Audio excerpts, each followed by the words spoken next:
शान्त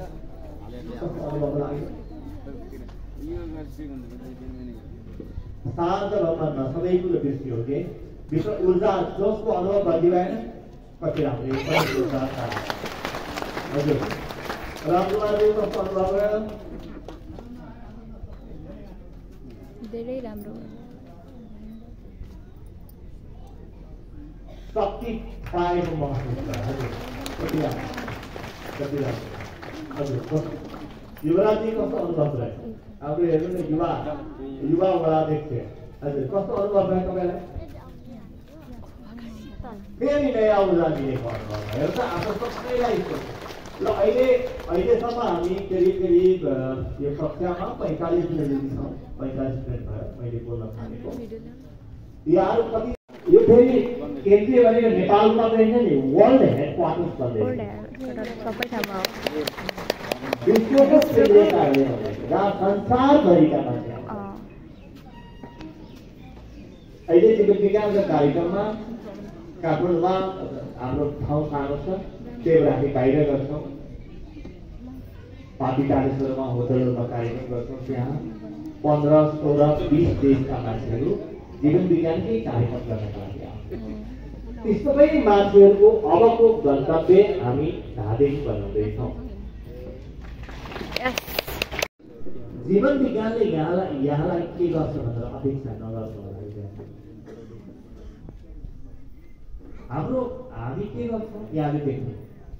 हामीले के गर्छौँ भने नि मान्छेलाई सिकाउँछौँ हाम्रो काम सिकाउँ र यहाँहरूले हामीसँग कार्यक्रम गर्नु पनि फाइदा हुन्छ नत्र र सबभन्दा ठुलो फाइदा हेर्नु होला अब यो ठाउँको पर्यटन कसरी बढ्छ हेर्नु र त्यो पर्यटन यसै बढ्नेवाला छैन एकदमै गहिरो सहकार्य चाहिन्छ लाखौं व्यक्ति यहाँले हेर्नु होला भविष्यमा लाखौं व्यक्ति हरेक वर्ष धादिङ आउने छन् अब लाखौं व्यक्ति आउने पर्यटन बढ्छ तर पर्यटन बढ्नका लागि पूर्वाधार बढाउनु पर्छ कि पर्दैन पर्यटन मात्रै होइन हेर्नु होला धादिङ चाहिँ विश्वमा नेपालबाट जन्मिएको अध्यात्म फैलाउने मुख्य थलो धादिङ हो भनेर धादिङ विश्वको मानचित्रमा स्थापित हुनेछ मैले भनेको कार्यक्रममा मलाई मेरो कुनै सपना आश्वासन होइन हामीले काम गर्न पायौँ भने हुने यही हो हामी कुनै यहाँ सपना बेच्न आएको होइन त्यो हाम्रो कामै होइन आज सपना बेच्ने 4 वर्षपछि मलाई भोट हाल्नु भन्ने त्यो हाम्रो काम होइन त्यो राजनीतिको प्रणाली हो राजनीतिमा भोट हाल्नुपर्छ हो कि होइन उहाँले सपना देखाउनुपर्छ भोट हाल्नुपर्छ सपना पुरा गर्नुपर्छ तर अध्यात्मको काम के हो भने नि हामी तपाईँलाई सपना देखायौँ भने पनि सपना यसरी पुरा हुन्छ है भनेर आफैले पुरा गर्ने बाटो देखाउँछ हामी तपाईँसँग ऋण राखेर फर्किँदैन केही पनि ऋण नराखिकन हामी जान्छौँ यहाँबाट सक्ने बेलामा सबै सकेर जान्छ र अब यो ठाउँको विकास हुनको लागि हेर्नु जीवन विज्ञानले हामीले के गरिरहेका छौँ भने नेपालमा अहिले सबभन्दा ठुलो नेपालको खुबी के हजुर यो आसन ग्रहणमुखी भन्दा पनि अलिकति भाव सबैजना हाम्रो ठिकै उत्कृष्ट व्यक्तित्वहरू हुनुहुन्छ मैले यो सम्बोधन गर्ने क्रममा चाहिँ कहिले तलमाथि हुन सक्छ यो कार्यक्रम सञ्चालन दौरानमा नैतिक आर्थिक जस्तो किसिमको पनि सहयोग गरेर हामीलाई सहयोग गरिरहनुभएका केही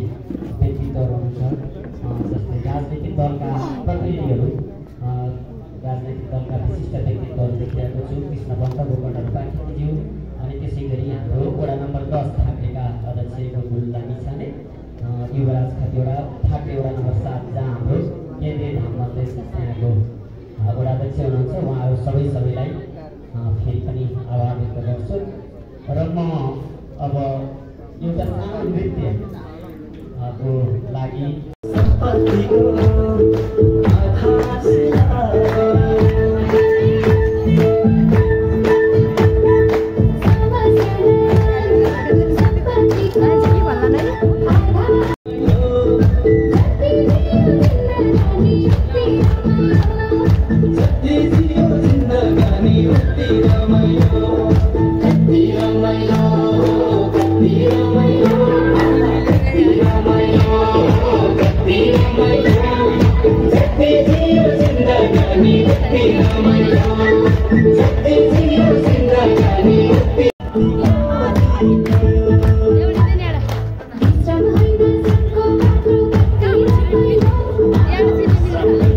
यहाँबाट अब यस्तो राम्रो देखिँदैछ है।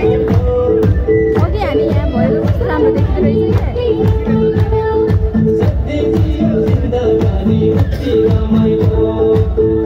क्या।